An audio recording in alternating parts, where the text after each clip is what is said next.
ಇವತ್ತು ಸಿದ್ದರಾಮಯ್ಯನವರ ರಾಜೀನಾಮೆ ಬೇಕಾ ನಿಮಗೆ? ವಿಜೇಂದ್ರ, ಅಶೋಕ, ನಿಮಗೆ ರಾಜೀನಾಮೆ ಬೇಕಾ? ಕಲ್ಲು ಬಂಡೆ ಅಂತ ಹೇಳಿ ಮಾಧ್ಯಮದವ್ರು ಹೇಳಿದ್ರು. ಕಲ್ಲು ಪ್ರಕೃತಿ, ಕಡದರೆ ಆಕೃತಿ, ಪೂಜಿಸಿದ ಸಂಸ್ಕೃತಿ. ಈ ಬಂಡೆ ಸಿದ್ದರಾಮಯ್ಯನ ಜೊತೆ ಇದೆ. ಈ ಮಾತನ್ನು कांग्रेस पार्टी की, सोनिया गांधी की, मल्लिकार्जुन खड़गे की, राहुल गांधी की, सिद्धरामैया की,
ಆಯ್ತು. ಒಂದು ವೇಳೆ ವೇದಿಕೆ ಇರುವಂತ ನಮ್ಮ ರಾಜ್ಯದ ಮುಖ್ಯಮಂತ್ರಿಗಳಂತ ಸಿದ್ದರಾಮಯ್ಯ ಸಾಹೇಬ್ರೆ, ನಮ್ಮ ಎಐಸಿಸಿಯ ಪ್ರಧಾನ ಕಾರ್ಯದರ್ಶಿಗಳು ನಮ್ಮ ಸರ್ಕಾರವನ್ನು ತರಲಿಕ್ಕೆ ನಮಗೆಲ್ಲ ಮಾರ್ಗದರ್ಶನವನ್ನು ಕೊಟ್ಟಂತ ರಾಜ್ಯಸಭಾ ಸದಸ್ಯರು, ಹಿರಿಯರಾದ ರಣದೀಪ್ ಸಿಂಗ್ ಸುರ್ಜಿವಾಲಾರವರೇ, ವೇದಿಕೆಯಲ್ಲಿರುವಂತ ನಮ್ಮ ಗೃಹ ಸಚಿವರೇ, ಎಲ್ಲ ಹಿರಿಯ ನನ್ನ ಮಂತ್ರಿಮಂಡಲದ ಎಲ್ಲ ನನ್ನ ಸಹೋದ್ಯೋಗಿಗಳೇ, ನಮ್ಮ ಶಾಸಕ ಮಿತ್ರರೇ, ಲೋಕಸಭಾ ಸದಸ್ಯಗಳೇ, ನಮ್ಮ ಕೆಪಿಸಿಸಿ ಎಲ್ಲ ನಮ್ಮ ಕಾರ್ಯಾಧ್ಯಕ್ಷಗಳೇ, ಪದಾಧಿಕಾರಿಗಳೇ, ಜಿಲ್ಲಾ ಅಧ್ಯಕ್ಷಗಳೇ, ಮಾಜಿ ಶಾಸಕರುಗಳೇ, ಮುಖ್ಯವಾಗಿ ಈ ಬೃಹತ್ ಐತಿಹಾಸಿಕ ಸಮಾವೇಶಕ್ಕೆ ಪಾಲ್ಗೊಂಡು ಇಡೀ ದೇಶಕ್ಕೆ ಒಂದು ದೊಡ್ಡ ಸಂದೇಶವನ್ನು ಕಳಿಸ್ತಾ ಇರುತ್ತ ಎಲ್ಲ ಕಾರ್ಯಕರ್ತರೇ, ಬಂಧು ಭಗಿನಿಯರೇ, ಸೋದರ ಸೋದರಿಯರೇ ಮತ್ತು ಮಾಧ್ಯಮ ಮಿತ್ರರೇ, ಈ ದಿನ ಸ್ವಲ್ಪ ಶಾಂತಿ ಇರಬೇಕು. ನಾನೇನು ಹೇಳ್ತೀನಿ ಕೇಳಬೇಕು. ಕೆಂಗೇರಿ ಬಿಡದಿಯಿಂದ ಹೇಳ್ಕೊಂಡು ಬಂದಿದ್ದೀನಿ ಮೈಸೂರು ಗಂಟ. ಯಾರು ಗಲಾಟೆ ಮಾಡದೆ ಕೇಳೋಣ, ಈಗೂ ಕೇಳಬೇಕು. ಈ ದಿನ ಸ್ವಲ್ಪ ತಾಳ್ಮೆಯಿಂದ ಇರೋ, ಕೈ ಮುಗಿದೀನಿ, ಸುಮ್ಮನೆ ಇರಬೇಕು. ಈ ದಿನ ಬ್ರಿಟಿಷರ ವಿರುದ್ಧ ಆಗಸ್ಟ್ 9ನೇ ತಾರೀಕು ಕ್ವಿಟ್ ಇಂಡಿಯಾ ಚಳವಳಿಯನ್ನ ಮಹಾತ್ಮ ಗಾಂಧೀಜಿಯವರ ನಾಯಕತ್ವದಲ್ಲಿ ನಡ್ಕೊಂಡು ಬಂತು. ಅಂದು ಬ್ರಿಟಿಷರ ವಿರುದ್ಧ ಹೋರಾಟವನ್ನು ನಾವು ಮಾಡಿದೋ. ಇದೇ 9ನೇ ತಾರೀಕು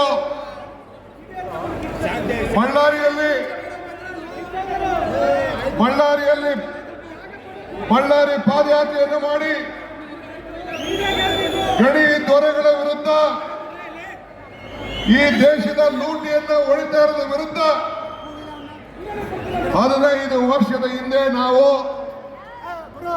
ಬಳ್ಳಾರಿಯಲ್ಲಿ ಕ್ವಿಟ್ ಇಂಡಿಯಾ ಮೂವ್ಮೆಂಟ್ ದಿನ ಆಗಸ್ಟ್ 9ನೇ ದಿನ ಇದೇ ರೀತಿ ದೊಡ್ಡ ಸಮಾವೇಶವನ್ನ ಮಾಡ್ತು. ಇವತ್ತು ನಾವು ಕಾಂಗ್ರೆಸ್ ಪಕ್ಷದ ವತಿಯಿಂದ ಅಂದು ಬ್ರಿಟಿಷರ ವಿರುದ್ಧ ಹೋರಾಟ ಮಾಡಿದ ಇಂದು NDA, ಬಿಜೆಪಿ, ಜನತಾದಳದ ವಿರುದ್ಧ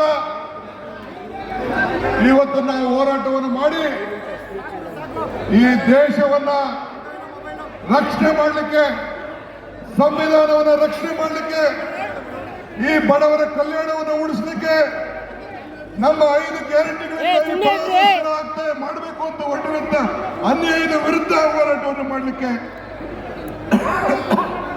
ಇವತ್ತು ಈ ಚಳವಳಿಯನ್ನು ನಾವು ಪ್ರಾರಂಭವನ್ನು ನಾವು ಮಾಡಿದ್ದೇವೆ. ಹುಡುಗ್ರ ಸೊಮ್ಮೇರಲ್ಲಿ ಕಾರ್ಯಕರ್ತರು ಆ ಮೀಡಿಯಾ ತೊಂದರೆ ಮಾಡಬೇಡಿ.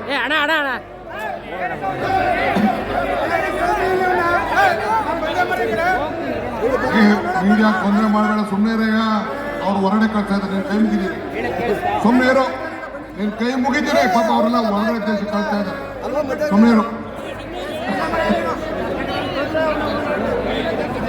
ಒಂದು ಈ ಸಂದರ್ಭ ಹೇಳಲಿಕ್ಕೆ ಬಯಸ್ತಾ ಇದ್ದೇನೆ, ಈ ಪಾದಯಾತ್ರೆ ಜನತಾದಳದವರು, ಬಿಜೆಪಿಯವರು ಸೇರಿ ಮಾಡ್ತಾ ಇದ್ದಾರೆ. ಅವ್ರ ಕೆಲಸ ಮಾಡ್ತಾರೆ, ಸುಮ್ಮನೆ ಪಾದಯಾತ್ರೆ ಮಾಡ್ತಾ ಇದ್ದಾರೆ. ಪಾಪ ವಿಮೋಚನೆ ಯಾತ್ರೆಯನ್ನು ಇವತ್ತು ಮಾಡ್ತಾ ಇದ್ದಾರೆ. ಅದು ನಮ್ಮದು ಅಧರ್ಮಿಗಳ ವಿರುದ್ಧ ಧರ್ಮಯುದ್ಧ, ನಮ್ಮದು ಅನ್ಯಾಯದ ವಿರುದ್ಧ ನ್ಯಾಯಯುದ್ಧ, ನಮ್ಮದು ಅಸತ್ಯದ ವಿರುದ್ಧ ಸತ್ಯ ಯುದ್ಧ. ಅದನ್ನ ಮಾಡಲಿಕ್ಕೆ ಇವತ್ತು ನಾವೆಲ್ಲ ಇಲ್ಲಿ ಸೇರಿದ್ದೇವೆ. ಈ ದೇಶಕ್ಕೆ ಕಾಂಗ್ರೆಸ್ ಪಕ್ಷ ಒಂದು ದೊಡ್ಡ ಇತಿಹಾಸ ಇದೆ. ಬ್ರಿಟಿಷರ ವಿರುದ್ಧ ಹೋರಾಟವನ್ನು ಮಾಡಿ ನಿಮಗೆ ಸಂವಿಧಾನವನ್ನು ಸ್ವಾತಂತ್ರ್ಯವನ್ನು ತಂದುಕೊಟ್ಟು ಎಲ್ಲ ವರ್ಗದ ಜನರಿಗೆ ರಕ್ಷಣೆಯನ್ನು ಕೊಟ್ಟುಕೊಂಡು ನಾವು ಬರ್ತಾ ಇದ್ದೇವೆ. ನಾನು ಯಾವಾಗಲೂ ಒಂದು ಮಾತು ಹೇಳ್ತಾ ಇರ್ತೇನೆ, ಕಾಂಗ್ರೆಸ್ ಶಕ್ತಿ, ದೇಶದ ಶಕ್ತಿ. ಕಾಂಗ್ರೆಸ್ ಇತಿಹಾಸ, ಈ ದೇಶದ ಇತಿಹಾಸ. ಕಾಂಗ್ರೆಸ್ ಅಧಿಕಾರಕ್ಕೆ ಬಂದ್ರೆ ಎಲ್ಲ ವರ್ಗದ ಜನರ ಅಧಿಕಾರಕ್ಕೆ ಬಂದಂಗೆ ಅಂತ ಹೇಳಿ ಇವತ್ತು ಈ ಒಂದು ಜನ ಆಂದೋಲನ ಕಾರ್ಯಕ್ರಮ ಈ ರಾಜ್ಯದ ನಮ್ಮ ಜನತೆಯ ರಕ್ಷಣೆಗೋಸ್ಕರ, ನಮ್ಮ ಸಂವಿಧಾನದ ರಕ್ಷಣೆಗೋಸ್ಕರ ಬಿಜೆಪಿ ಜನತಾದಳದವರು ಏನು ನಾವು ಅಧಿಕಾರಕ್ಕೆ ಬಂದಿದ್ದೇವೆ. 136 ಸೀಟು ಸಿದ್ದರಾಮಯ್ಯ ನಾಯಕತ್ವದಲ್ಲಿ DK ಶಿವಕುಮಾರ್ ಅಧ್ಯಕ್ಷತೆಯಲ್ಲಿ ಏನು ಬಂದಿದೆ, ಈ ಸರ್ಕಾರವನ್ನ 10 ತಿಂಗಳಲ್ಲಿ ತೆಗೆದಾಕ್ತೀವಿ ಅಂತ ಹೇಳಿ ಏನು ಒಂದು ಹೋರಾಟ, ಒಂದು ಹುನ್ನಾರ ನಡೀತಾ ಇದೆ. ಈ ಬಡವರಿಗೋಸ್ಕರ ನಾವೇನು ರಕ್ಷಣೆ ಕೊಟ್ಟು, ಈ 5 ಗ್ಯಾರಂಟಿಗಳನ್ನು ಕೊಟ್ಟು ನಿಮ್ಮ ಬದುಕನ್ನ ನಾವು ಬದಲಾವಣೆ ಮಾಡ್ತಾ ಇದ್ದೇವೆ. ಇದನ್ನ ನಾವು ರಕ್ಷಣೆ ಮಾಡಲಿಕ್ಕೆ ಈ ಒಂದು ಹೋರಾಟವನ್ನು ಇವತ್ತು ನಾವು ಹಮ್ಮಿಕೊಂಡಿದ್ದೇವೆ. ನಿಮ್ಗೆಲ್ಲ ಸಂದೇಶವನ್ನು ಕೊಡಲಿಕ್ಕೆ ನಾವು ಮಾಡಿದ್ದೇವೆ. Mister Kumaraswamy, mister Ashoka, mister Vijendra, ನೀವು 170, 180 ಜನ ಶಾಸಕರುಗಳನ್ನು ಹಿಂದೆ ಕರ್ಕೊಂಡು ಆಪರೇಷನ್ ನೋಟಿಸ್ ಮಾಡಿ ಅನೇಕ ಸರ್ಕಾರಗಳನ್ನು ತೆಗೆದುಹಾಕಿದ್ರಿ. ಕುಮಾರಸ್ವಾಮಿ, ನಿನ್ನ ಮುಖಂಡತ್ವದಲ್ಲಿ 19 ಸೀಟ್ ಮಾತ್ರ ಗೆದ್ದು, ಈ DK ಶಿವಕುಮಾರ್ ಮುಖಂಡತ್ವದಲ್ಲಿ ಅಧ್ಯಕ್ಷತೆಯಲ್ಲಿ 136 ಸೀಟ್ ಗೆದ್ದಿದೆ. ಈ ಬ್ರಿಟಿಷ್ ಅವರು 200 ವರ್ಷ ಆಳಿದ್ರು ಕೂಡ ಈ ಕಾಂಗ್ರೆಸ್ ತೆಗೆದಾಕಕ್ಕಾಗಲಿಲ್ಲ. ನಿನ್ನ 19 ಸೀಟು ಈ ಬಡ ಜನತೆಯ ಶಕ್ತಿ, ಈ ಕಾಂಗ್ರೆಸ್ ಶಕ್ತಿ.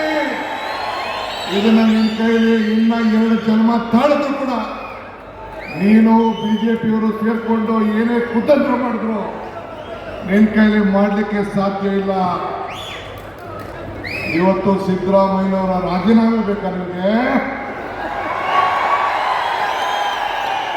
ವಿಜೇಂದ್ರ, ಅಶೋಕ, ನಿನಗೆ ರಾಜೀನಾಮೆ ಬೇಕಾ? ಕಲ್ಲು ಬಂಡೆ ಅಂತ ಹೇಳಿ ಮಾಧ್ಯಮದವ್ರು ಹೇಳಿದ್ರು. ಕಲ್ಲು ಪ್ರಕೃತಿ, ಕಡದರೆ ಆಕೃತಿ, ಪೂಜಿನ ಸಂಸ್ಕೃತಿ. ಈ ಬಂಡೆ ಸಿದ್ದರಾಮಯ್ಯನ ಜೊತೆ ಇದೆ. ಈ ಮಾತನ್ನು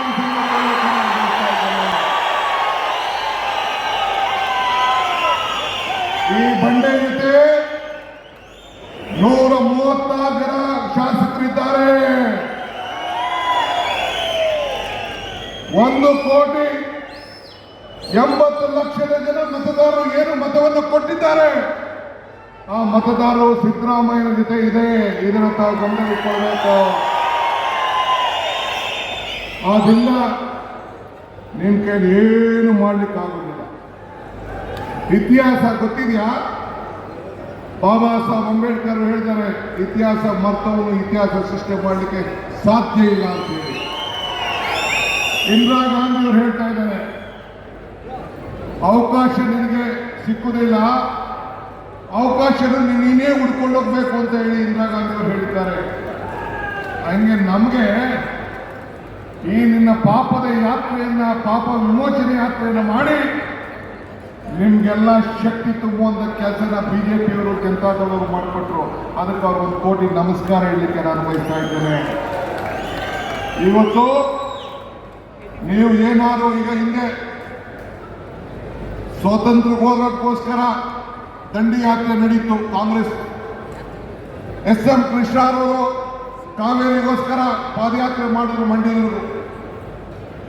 ರಾಹುಲ್ ಗಾಂಧಿಯವರು ಈ ದೇಶದ ಐಕ್ಯತೆಗೋಸ್ಕರ, ಈ ದೇಶದ ಸಮಗ್ರತೆಗೋಸ್ಕರ, ಈ ಬಡವರಿಗೋಸ್ಕರ, ಬೆಲೆ ಏರಿಕೆಗೋಸ್ಕರ, ಯುವಕರಿಗೋಸ್ಕರ, ಭಾರತವನ್ನು ಒಂದು ಮಾಡಲಿಕ್ಕೋಸ್ಕರ ಕಾಶ್ಮೀರ, ಕನ್ಯಾಕುಮಾರಿಯಿಂದ ಕಾಶ್ಮೀರವರೆಗೂ ನಡೆದ್ರು. ಇದೇ ಸಿದ್ದರಾಮಯ್ಯನವರು, ನಾವೆಲ್ಲ ಕಾಂಗ್ರೆಸ್ಸಿಗರು ಸೇರಿ ಈ ರಾಜ್ಯದ ಸಂಪತ್ತನ್ನ, ನೋಟನ್ನ ತಪ್ಪಿಸ್ಲಿಕ್ಕೋಸ್ಕರ ಬೆಂಗಳೂರಿಂದ ಬಳ್ಳಾರಿವರೆಗೂ ಪಾದಯಾತ್ರೆಯನ್ನು ಮಾಡಬೇಕು. ಈ ಕಾವೇರಿ ನದಿಯ ರಕ್ಷಣೆಗೋಸ್ಕರ, ಕಾವೇರಿ ಜಲಾನಯ ಪ್ರದೇಶದ ನೀರಿಗೋಸ್ಕರ ಮಂಡ್ಯ, ಮೈಸೂರು, ಚಾಮರಾಜನಗರ, ಹಾಸನ, ಬೆಂಗಳೂರಿನ ಕುಡಿಯೋ ನೀರಿಗೋಸ್ಕರ ಇವತ್ತು ಮೇಕೆದಾಟು ಪಾದಯಾತ್ರೆ ಮಾಡಿದ್ರು. ಆ ಮೇಕೆದಾಟು ಪಾದಯಾತ್ರೆ ಮಾಡಿದಾಗ ಎಲ್ಲ ವೇದಿಕೆಯಲ್ಲಿರುವಂತ ಎಲ್ಲ ನಮ್ಮ ನಾಯಕರ ಮೇಲೆಲ್ಲ ಕೇಸ್ ಹಾಕ್ಸಿದ್ರಿ, ಎಲ್ಲರೂ ಕೂಡ ಕೇಸ್ ಹಾಕ್ಸಿದ್ರಿ. ಕೋವಿಡ್ ನೆಪ ಹೇಳಿ ನಮ್ಮ ತಡೆ ಒಟ್ಟಿದ್ರಿ. ಆದ್ರೆ ನಿಮ್ಮ ಕೇಸಿಗೆ ಎದುರುಕೊಳ್ಳಿಲ್ಲ, ಈ ಪ್ರಾಣಕ್ಕೆ ಎದುರುಕೊಳ್ಳಿಲ್ಲ. ಹೋರಾಟವನ್ನು ಮಾಡಿ ಹೆಜ್ಜೆ ಹಾಕುತ್ತೇವೆ, ನೀರಿಗೋಗ ಹೆಜ್ಜೆ ಹಾಕುತ್ತೇವೆ, ನಮ್ಮ ಹಕ್ಕು ನಮ್ಮ ನೀರು ಅಂತೇಳಿ ಹೋರಾಟ ಮಾಡಿ ಪಾದಯಾತ್ರೆಯನ್ನು ನಾವು ಮಾಡಿದೋ. ಈ ನಾಡಿನ ರೈತರಿಗೋಸ್ಕರ, ಈ ನಾಡಿನ ನೀರಿನ ರಕ್ಷಣೆಗೋಸ್ಕರ, ಈ ನಾಡಿನ ಜಲಕ್ಕೋಸ್ಕರ ನಾವು ಹೋರಾಟವನ್ನು ಮಾಡಿದೋ. ನಿಮ್ಮ ಯಾತ್ರೆ ಎಂತಕ್ಕೆ? ಕುಮಾರಸ್ವಾಮಿ ಏನ್ ಹೇಳಿದ್ರು, GD ದೇವೇಗೌಡರು ಏನ್ ಹೇಳಿದ್ರು, ಅದನ್ನ ಮುಂದಕ್ಕೆ ನಾನು ನಿಮ್ಗೆಲ್ಲ ತೋರಿಸೋದಿದ್ದೇನೆ. ಬಂಧುಗಳೇ, ಈಗಾಗಲೇ ನಾನು ಹೇಳ್ದಂಗೆ ನಮಗೆ ಒಂದು ದೊಡ್ಡ ಅವಕಾಶವನ್ನು ತಾವೆಲ್ಲ ಸೇರಿ ಮಾಡಿಕೊಟ್ಟಿದ್ದೀರಿ. 2023ರಲ್ಲಿ ನಮಗೆ ಕಾಂಗ್ರೆಸ್ ಪಕ್ಷಕ್ಕೆ 43% ಮತವನ್ನು ಕೊಟ್ಟಿದ್ದೀರಿ, ಜನತಾದಳಕ್ಕೆ 9% ಮತವನ್ನು ಕೊಟ್ಟಿದ್ದೀರಿ, ಲೋಕಸಭೆಯಲ್ಲಿ 45% ಕೊಟ್ಟಿದ್ದೀರಿ, ಜನತಾದಳಕ್ಕೆ 5%, ಬಿಜೆಪಿ 1 ಸೀಟ್ ಇದ್ದು ನಾವು ಈಗ ಬಿಜೆಪಿ 17 ಸೀಟ್ ಆಗಿದೆ. ಅವ್ರು 2 ಸೀಟ್ ಗೆದ್ದಿದ್ದಾರೆ. ನಾವು ಒಪ್ತೇವೆ, ಜನಪ್ರತಿನಿಧಿಗಳು ಪ್ರಜಾಪ್ರಭುತ್ವದ ವ್ಯವಸ್ಥೆಯಲ್ಲಿ ಏನು ತೀರ್ಪನ್ನು ಕೊಟ್ಟಿದ್ದಾರೆ ಅದನ್ನು ಒಪ್ತೇವೆ. ಆದರೆ ನಾವು ಏನಾರು ನೀವು 10 ತಿಂಗಳಲ್ಲಿ ಈ ಸರ್ಕಾರ ಹಳ್ಳಾಡ್ತೀನಿ ಅಂತ ಏನು ಭ್ರಮೆಗಿದ್ದೀರಲ್ಲ, ಇದು ಸಾಧ್ಯ ಇಲ್ಲ ಅನ್ನೋದು ಕೂಡ ತಾವೆಲ್ಲ ಗಮನದಲ್ಲಿಟ್ಕೊಳ್ಬೇಕು. 10 ವರ್ಷ ಅಲ್ಲ, 10 ತಿಂಗಳಲ್ಲ, ಇನ್ನು 10 ವರ್ಷ ಆದ್ರೂ ಕೂಡ ಈ ಸರ್ಕಾರನ ಮುಟ್ಲಿಕ್ಕೆ ಸಾಧ್ಯ ಇಲ್ಲ. 10 ವರ್ಷ ಆದ್ರೂ ಸಾಧ್ಯ ಇಲ್ಲ. ಇದು ಗಮನದಲ್ಲಿಟ್ಕೊಳ್ಬೇಕು.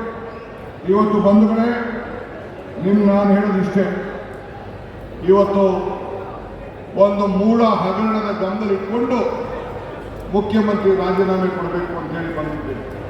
ಏನು ಮೂಢ ಹಗರಣ, ಏನು ನಡೆದಿದೆ? ನಾವೆಲ್ಲ ಮಾನವೀಯರು.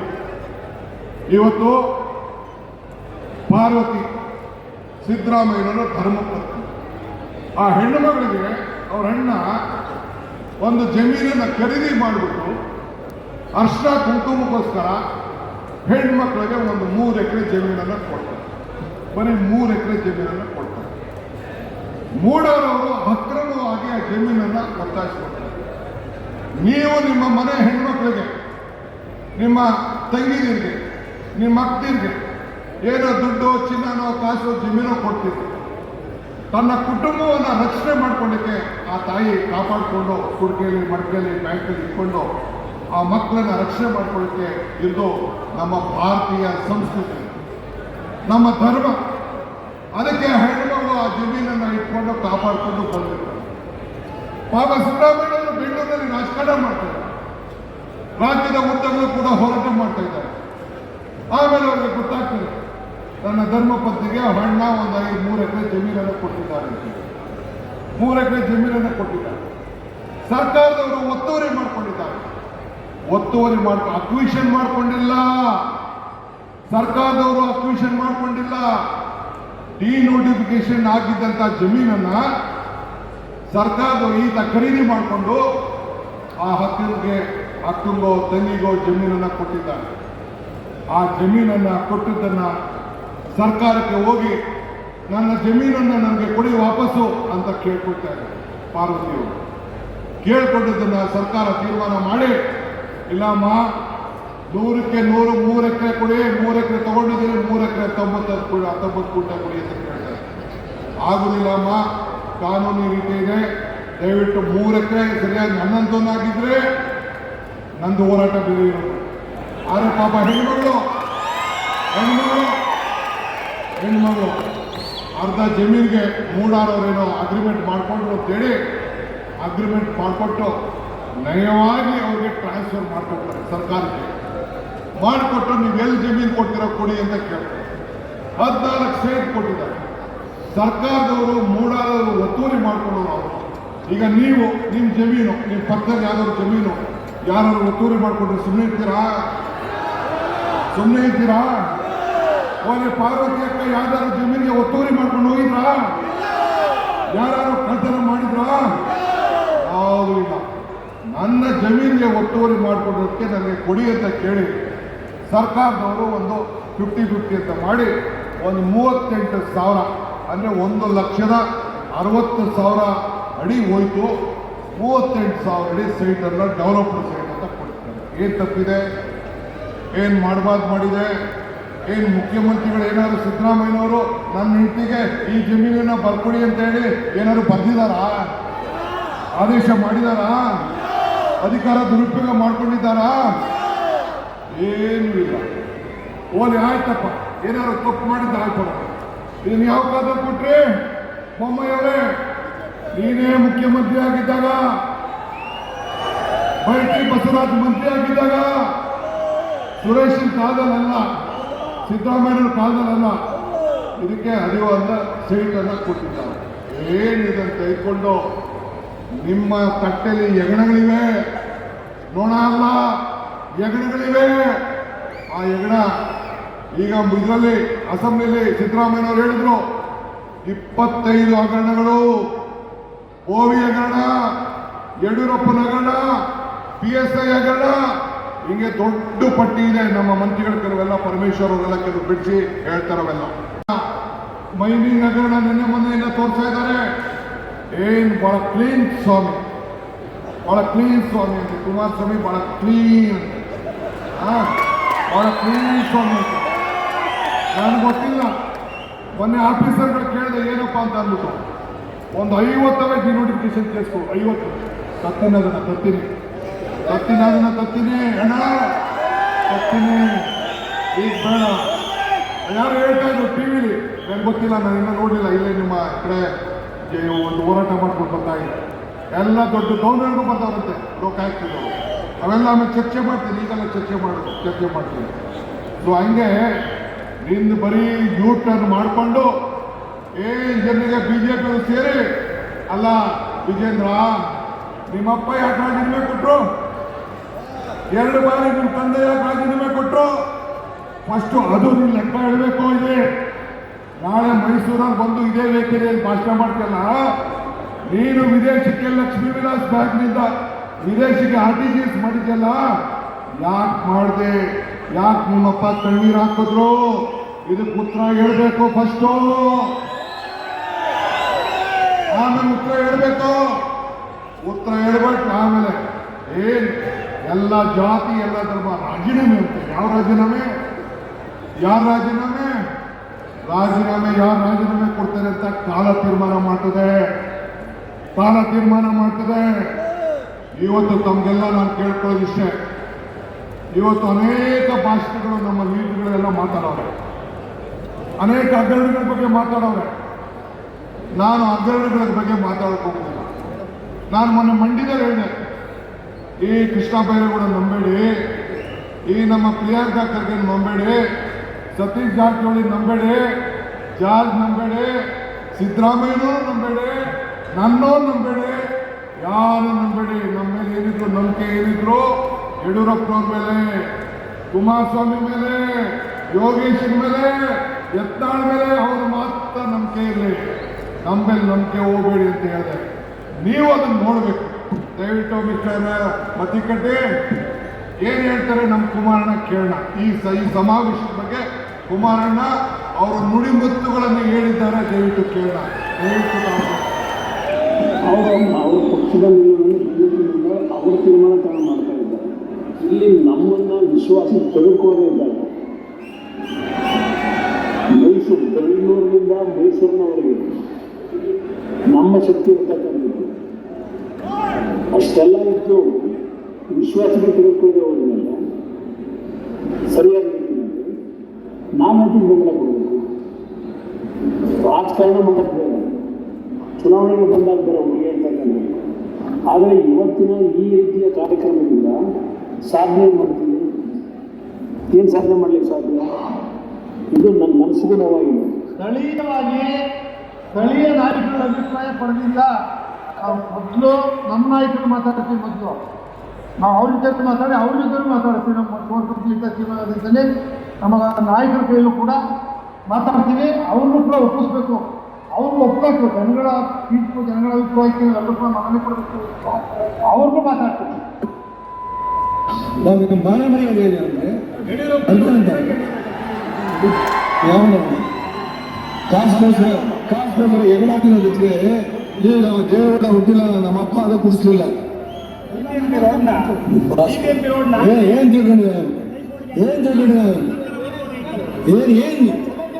ತಿಳ್ಕೊಂಡಿದ್ದ ಅವನಪ್ಪ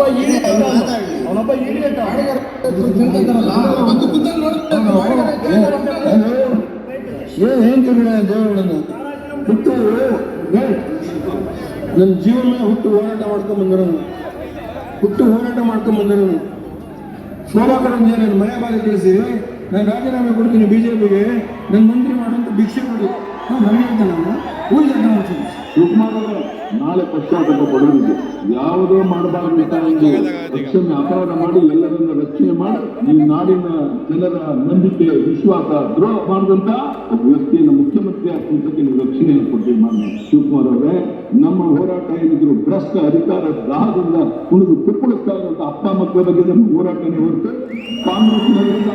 ಶಿವಕುಮಾರ್ ಅವರೇ, ನಿಮ್ಮನ್ನ ಈ ಕೆಲವೇ ತಿಂಗಳುಗಳಲ್ಲಿ ಕಾಂಗ್ರೆಸ್ ಅನ್ನುವಂತ ಹೆಸರನ್ನ ಇಲ್ಲದಂತೆ ಅಪ್ಪ ಮಕ್ಕಳು ಸರಿ ಮಾಡಬೇಕಂತ ನನ್ನ ಯಡಿಯೂರಪ್ಪ ಕರೆದರು. ನಾಗರ ಆಗಿನ ರೋಡ್ ಸರ್ಕರೆ ಶಿವಕುಮಾರ್ ಅವರೇ 12 ಛಾಯಕ್ಕಂತೆ ಕುಮಾರಸ್ವಾಮಿಯವರ ರೋಷಕ್ಕೆ ನಾಗರ ಹಾವಿಗಿಂತಲೂ ಹೆಚ್ಚು ದುರ್ಯೋಧನ ಕುಮಾರಸ್ವಾಮಿಯವರ ಮನೆದೇವರಾಗಿರ್ಬೇಕು. ಯಾಕಂದ್ರೆ ದುರ್ಯೋಧನನ ಪುರಟ ಪಾತಕ, ಆತನ ಲಾಂಛನ ನಾಗರ ಹಾವು. ವಿನಾಶವೇ ದುರ್ಯೋಧನನ ಸಂಕಲ್ಪ.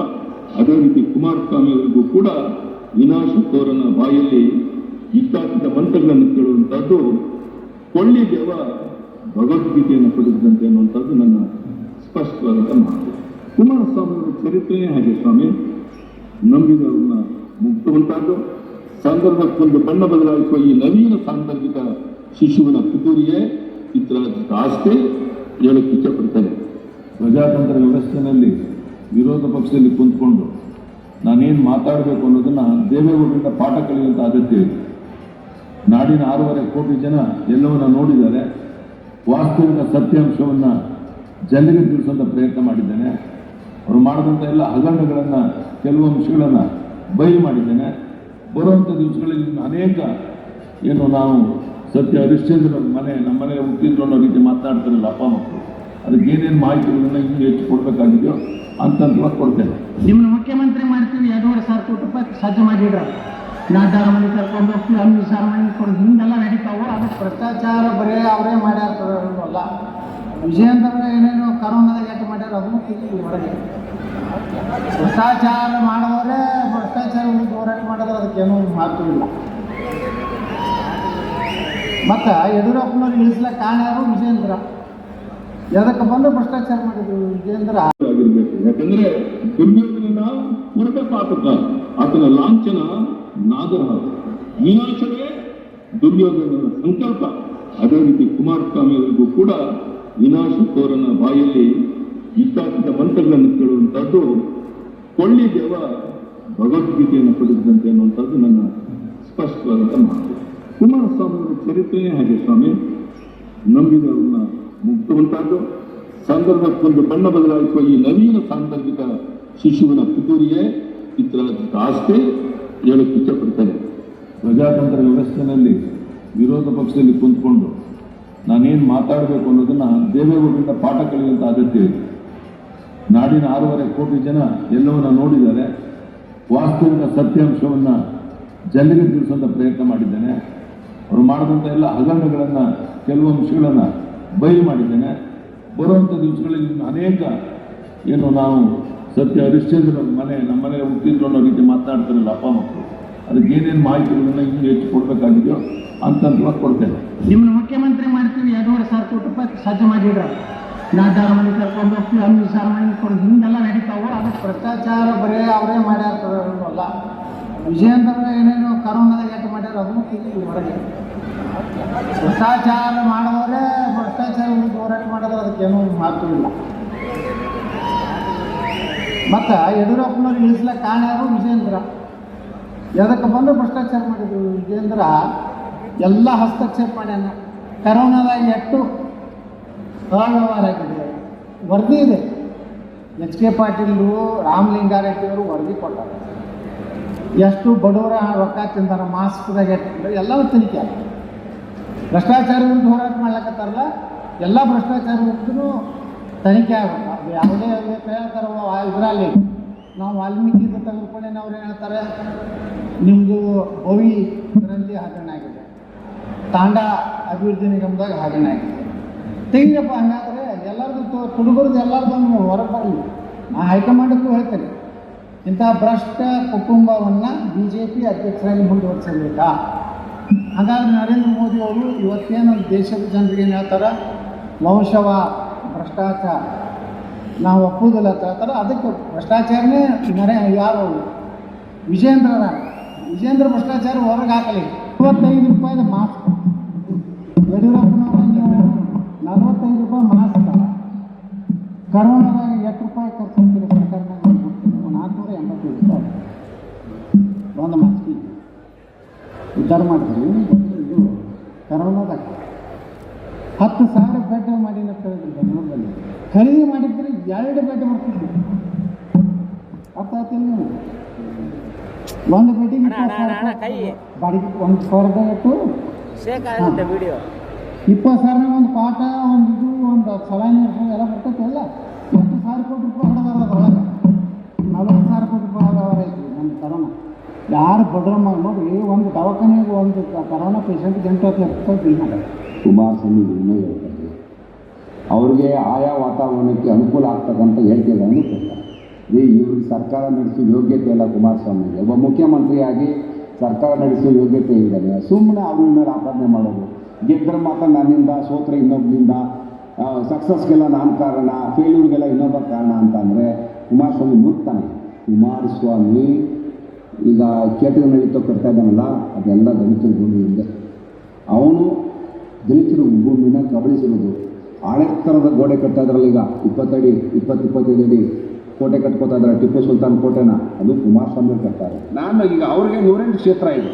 ನಾನು ಮೊದಲೇ ಹೇಳಿದ್ದೆ, ಕುಮಾರಸ್ವಾಮಿ ಕೊಪ್ಪರಿ ಇದ್ದಾಗೆ ಎಲ್ಲಿ ಬೇಕಾದರೂ ಇಲ್ಲಿಂದ ಎಲ್ಲೆಲ್ಲಿ ಕೆರೆಯಲ್ಲಿ ಮೀನಿದೆ ಅಲ್ಲಲ್ಲಿ ಹೋಗ್ತಾ ಇರ್ತಾರೆ. ಭಾಳ ಜನ ನೊಂದೋಗಿದ್ದಾರೆ. ಇವ್ರು ಏನಂದ್ರೆ ಈಗ ಬಂದು ರಾಮನಗರ ಹಿಡಿದ್ರು, ಚನ್ನಪಟ್ಟಣಕ್ಕೂ ಬಂದರು.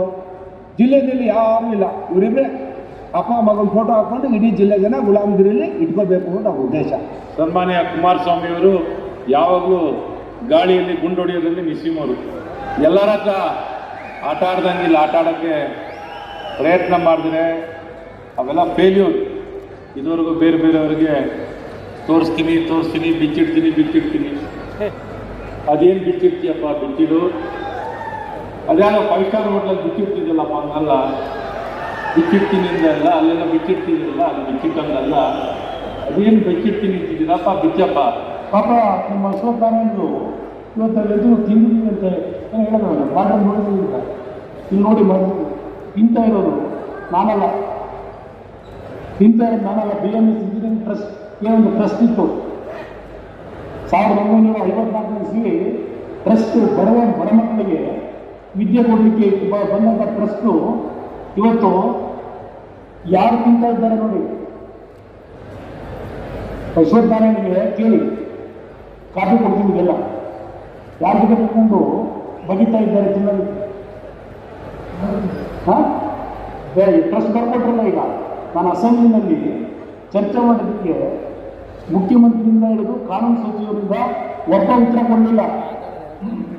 ಅವತ್ತು ಉತ್ತರ ಕೊಟ್ಟಂಥ ವ್ಯಕ್ತಿ ಅನಾಗರಿಕವಾಗಿ ಬಳಸಿದಂಥ ಪದ ನಾನು ಇದನ್ನೆಲ್ಲ ಅಷ್ಟವಾಗಿ ಬಿಡೋಲ್ಲ. ಪರ್ಸೆಂಟೇಜ್ ಸಿಸ್ಟಮ್ ತಂದವರು ಯಾರು ಈ ರಾಜ್ಯದಲ್ಲಿ? ಅದೆಂತೂ ಹೇಳ್ಕೊಂಡವ್ರಲ್ಲ, 8% 10%. ಆ ಸಿಸ್ಟಮ್ ತಂದು ಪುಣ್ಯಾತ್ಮ ಪಿತೃ ಇದೇ ಯಡಿಯೂರಪ್ಪ. ಈ 10% ಪಾಪ ಈಗ ಕಾಂಗ್ರೆಸ್ ಸರ್ಕಾರ ಸುದೀರ್ಘವಾಗಿ ಆಡಳಿತ ನಡೆಸಿದಾಗಲೂ ಅವ್ರಿಗೆ ಆ ಯೋಚನೆ ಬಂದಿರಲಿಲ್ಲ. ಇವರು ಅಧಿಕಾರಕ್ಕೆ ಬಂದ ತಕ್ಷಣ ಈ ಪರ್ಸೆಂಟೇಜ್ ಸಿಸ್ಟಮ್ ತಂದವರೇ ಇವರು ಮಾಡಿದವರು. ಅದರ ಜನಕ ಇವರು ಹಲೋ ಯಾವ ರೀತಿ ನಡೆಸಿದ್ದಾರೆ ತೋರಿಸಿದ್ರೆ 1 ಗಂಟೆ ಆಯ್ತದೆ.